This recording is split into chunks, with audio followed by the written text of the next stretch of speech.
Good morning students.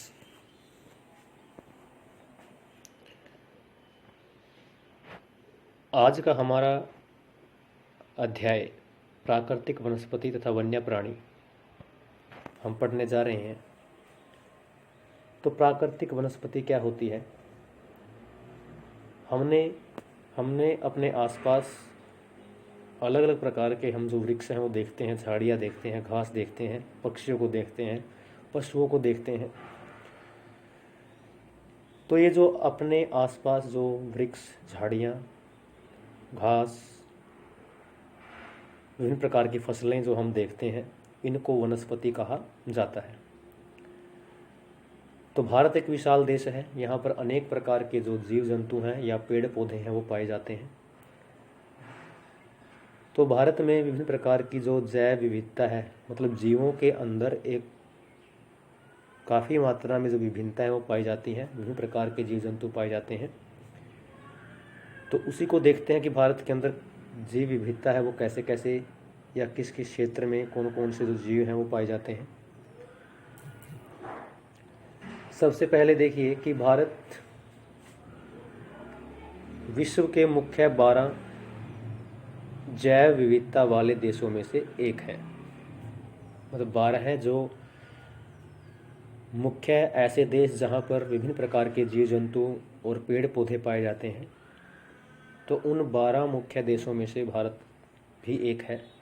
Bharat में लगभग 47,000 जातियों के पौधे पाए जाते हैं, जिसके कारण यह देश विश्व में 10वें स्थान पर और एशिया में 4थे स्थान पर है। 47,000 प्रकार के पौधे, 15,000 प्रकार के फूल, जो विश्व में पाए जाने वाले फूल के पौधों का 6% है। इस देश में बहुत से बिना फूलों के पौधे जैसे फर्न, शैवाल, कवक ये पाए जाते हैं। भारत में लगभग 90,000 प्रकार की जातियों के जानवर पाए जाते हैं और यहाँ पर विभिन्न प्रकार की जो मछलियाँ वो पाई जाती हैं। ताज़े और समुद्री पानी में पाए जाने वाली जो मछलियाँ हैं वो पाई जाती है। उसके बाद देखिए कि प्राकृतिक वनस्पति का अर्थ क्या है। प्राकृतिक वनस्पति का अर्थ है कि वनस्पति का वह भाग जो मनुष्य की सहायता के बिना अपने आप पैदा होता है और लंबे समय तक उस पर मानवीय प्रभाव नहीं पड़ता है। तो ऐसी वनस्पति जो बिना मनुष्य की सहायता के अपने आप उग जाती है, उसको उगाने में मनुष्य का कोई हाथ नहीं होता, तो ऐसी वनस्पति को प्राकृतिक वनस्पति कहा जाता है। और वही वनस्पति अगर लंबे समय तक मानव के प्रभाव से दूर रहे या मानव का हस्तक्षेप उस पे ना हो, तो इस वनस्पति को हम अक्षत वनस्पति भी कहते हैं। अतः विभिन्न प्रकार की कृषिगत फसलें हमारे देश के अंदर पैदा होती है। फल और बागान की जो फसलें हैं वो पैदा होती है। और वनस्पति का भाग तो है, ये जो विभिन्न प्रकार की जो फसलें हैं, गेहूं चावल जो हम उगाते हैं, फल जो उगाते हैं, बागान की फसलें हैं, चाय कॉफ़ी, वनस्पति का भाग तो है, परंतु इन्हें हम प्राकृतिक वनस्पति नहीं कहेंगे, क्योंकि ये किसने उगाई है? इनको मानव ने उगाया है। तो प्राकृतिक वनस्पति वही वनस्पति होती है जो बिना मनुष्य की सहायता के अपने आप उग जाती है। तो ये भारत के अंदर जो वनस्पति पाई जाती है, जो पेड़ पौधे पाए जाते हैं, इनको 2 भागों में बांट सकते हैं। एक देशज, दूसरा है विदेशज। देशज क्या है? जिनकी उत्पत्ति हमारे देश में हुई है। और विदेशज क्या है? जो बाहर के देशों से भारत में आए हैं। ऐसे पेड़ पौधों को या ऐसी वनस्पति को हम विदेशज कहते हैं। उसके बाद देखिए कि वनस्पति जगत का अर्थ क्या होता है कि किसी विशेष क्षेत्र में किसी समय में पौधों की उत्पत्ति से है। इस तरह प्राणी जगत का जो मतलब है वो क्या है कि जानवरों के विषय में बतलाता है। वनस्पति तथा वन्य प्राणियों में इतनी विविधता निम्नलिखित कारणों से होती है। तो ऐसे कौन कौन से कारण हैं जिनकी वजह से विभिन्न प्रकार की वनस्पति, विभिन्न प्रकार के जीव जंतु भारत के अंदर पाए जाते हैं। अलग अलग क्षेत्र में अलग अलग प्रकार की वनस्पति, अलग अलग प्रकार के जो जीव जंतु हैं वो पाए जाते हैं, तो उसके पीछे कुछ कारण है। सबसे पहले है धरातल या भूभाग की भूमि की आकृति या धरातल का वनस्पति या जो जीव जंतु हैं उनके ऊपर प्रत्यक्ष और अप्रत्यक्ष रूप से प्रभाव पड़ता है। मुख्यतः जो धरातल है उसके ऊपर जो आकृतियाँ पाई जाती हैं उनमें पर्वत, पठार और मैदान हैं वो पाए जाते हैं। लेकिन पर्वत, पठार और मैदानों में एक तरह की वनस्पति या एक तरह के जीव जंतु नहीं पाए जाते हैं, क्योंकि पर्वत क्या होते हैं वो काफ़ी ऊबड़ खाबड़ होते हैं, और पठार क्या होते हैं पर्वतों से थोड़ा कम ऊंचाई वाले होते हैं, मैदान से ऊंचे होते हैं, और मैदान समतल होते हैं। तो यहाँ पर क्या है, अलग अलग प्रकार की जो वनस्पति है वो पाई जाती है, क्योंकि मैदानों से जैसे जैसे हम ऊंचाई की तरफ जाते हैं, ऊपर की तरफ जाते हैं, तो तापमान है वो कम होता चला जाता है। तो जिसकी वजह से क्या होता है कि जो वनस्पति है या वन्य प्राणी है उनके अंदर विभिन्नताएं वो होती चली जाती है। पर्वतों के ऊपर कुछ अलग प्रकार के जो जीव जंतु हैं या पेड़ पौधे हैं वो पाए जाते हैं, पठारों के ऊपर कुछ अलग प्रकार के पेड़ पौधे और जीव जंतु पाए जाते हैं, और मैदानों में कुछ अलग प्रकार की वनस्पति या जीव जंतु हैं वो पाए जाते हैं। तो इसमें जो भूभाग है उसका एक बहुत बड़ा योगदान है वनस्पति और जीव जंतुओं की विभिन्नता में। दूसरा, धरातल के अंतर्गत ही दूसरा है मृदा, कि हमारे देश में विभिन्न प्रकार की जो मृदा है पाई जाती है, मिट्टी पाई जाती है। जलोढ़ मिट्टी है, काली मिट्टी है, लाल मिट्टी है। तो हर प्रकार की मिट्टी में अलग अलग प्रकार के जो पोषक तत्व पाए जाते हैं, और यही कारण है कि वहाँ पर अलग अलग प्रकार की जो वनस्पतियाँ हैं वो पाई जाती हैं। जैसे कि जो मरुस्थलीय मिट्टी है वहाँ पर कंटीली झाड़ियाँ पाई जाती हैं। जो नदियों के डेल्टा क्षेत्र हैं यानी उपजाऊ ज़मीन जहाँ पर है वहाँ पर पर्णपाती वन पाए जाते हैं, जो एक ख़ास मौसम में अपने पत्ते गिरा देते हैं। और पर्वतों के ऊपर क्या है, शंकुधारी वन पाए जाते हैं, यानी आपके कोन के शेप में जो वन है वो पाए जाते हैं पर्वतों के ऊपर। तो मृदा का एक बहुत बड़ा एक महत्व होता है, और इसी के आधार पर, मृदा के आधार पर अलग अलग प्रकार की वनस्पति हमारे देश के अंदर देखने को मिलती है। उसके बाद दूसरा जो फैक्टर है वो है जलवायु, कि जलवायु कैसे वनस्पति और जीव जंतुओं के अंदर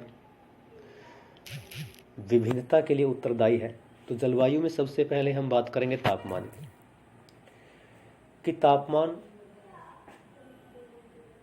जैसे जैसे हम ऊंचाई की तरफ बढ़ते हैं, धरती से ऊंचाई की तरफ बढ़ते हैं, तो वैसे वैसे तापमान है वो कम होता चला जाता है।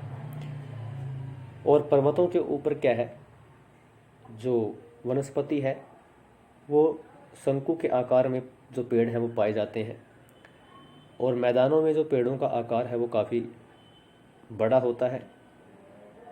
तो इस प्रकार जैसे जैसे तापमान है वो घटता चला जाता है, या आपका उष्ण कटिबंधीय जो क्षेत्र है भूमध्य रेखा के आसपास, यहाँ पर पेड़ों का आकार क्या होता है, लंबा होता है। और जैसे जैसे क्या है हम ऊपर की तरफ, उत्तरी या दक्षिणी अक्षांश की तरफ बढ़ते हैं, तो वैसे वैसे तापमान में कमी होने के कारण पेड़ों का आकार है वो कम होता चला जाता है। तो ये भी एक कारण है, तापमान भी प्राकृतिक वनस्पति और जीव जंतुओं को प्रभावित करता है, या इसी के आधार पर क्या है विभिन्न प्रकार की जो विविधता या विभिन्नताएं हैं वो देखने को मिलती है। उसके बाद देखिए, अगला है सूर्य का प्रकाश, कि हमारी धरती के ऊपर, संपूर्ण जो धरती है, पृथ्वी है, उसके ऊपर एक समय में पूरी धरती के ऊपर क्या है, सूर्य का प्रकाश एक जैसा नहीं रहता है। तो किसी भी स्थान पर सूर्य के प्रकाश का समय उस स्थान के अक्षांश, समुद्र तल से ऊंचाई और ऋतु पर निर्भर करता है। प्रकाश अधिक समय तक मिलने के कारण वृक्ष गर्मी की ऋतु में जल्दी बढ़ते हैं।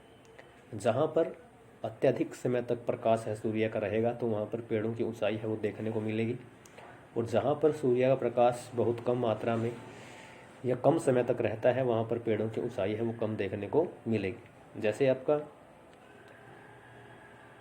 शीतोष्ण कटिबंधीय क्षेत्र है वहाँ पर पेड़ों का जो ऊंचाई है वो कम देखने को मिलती है, लेकिन जो आपका उष्ण कटिबंधीय जो क्षेत्र है वहाँ पर पेड़ों की ऊंचाई है वो अधिक देखने को मिलेगी। उसके बाद अगला जो कारण है वो है वर्षण। वर्षण होता है कि पानी का धरती के ऊपर गिरना वो किसी भी रूप में हो सकता है, वर्षा के रूप में हो सकता है, हिमवृष्टि के रूप में हो सकता है, ओलावृष्टि के रूप में हो सकता है।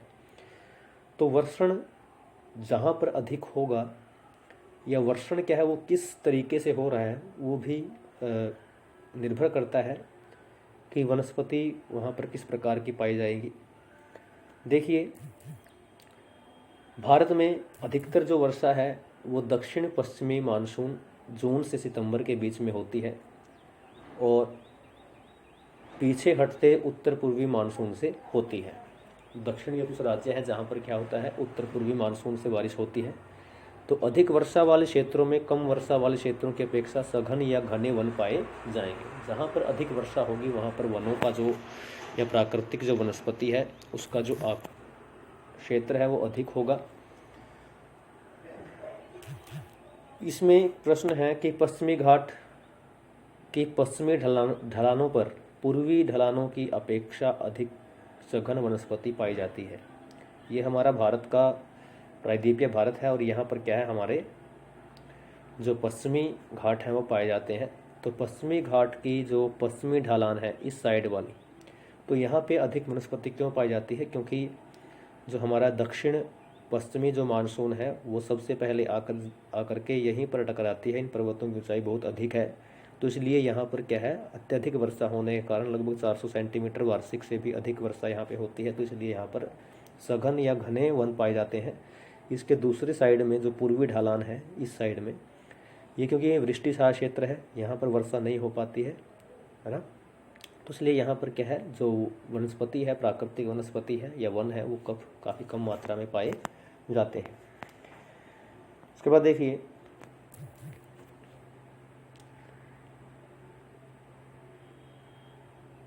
तो क्या आपने सोचा है कि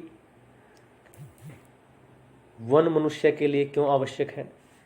वन नवीकरणीय योग्य संसाधन है, मतलब इनका नवीकरण किया जा सकता है, ये नष्ट नहीं हो सकते हैं अगर सही तरीके से इनका उपयोग किया जाए, और वातावरण की गुणवत्ता बढ़ाने में मुख्य भूमिका निभाते हैं, हमारे वातावरण को शुद्ध रखते हैं।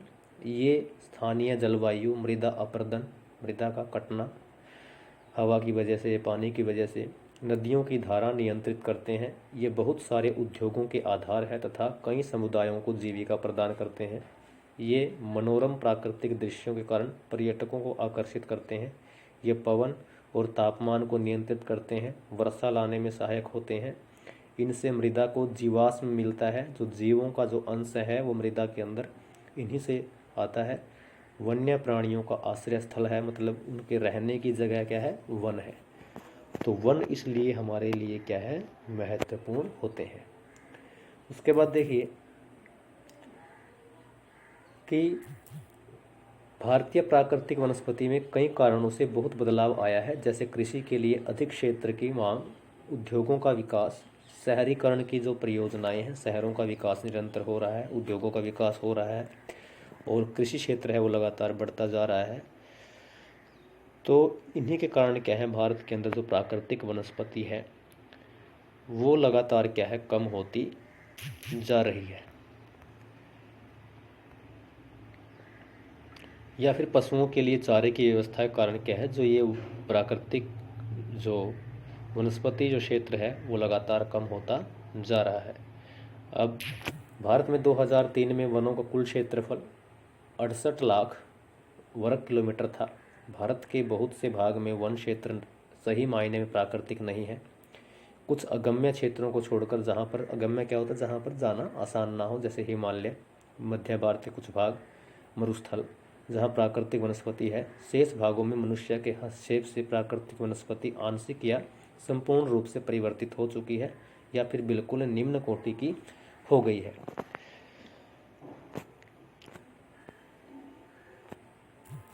अभी इसमें इतना ही। अगले लेक्चर में हम देखेंगे कि वनस्पति के प्रकार हैं वो कौन कौन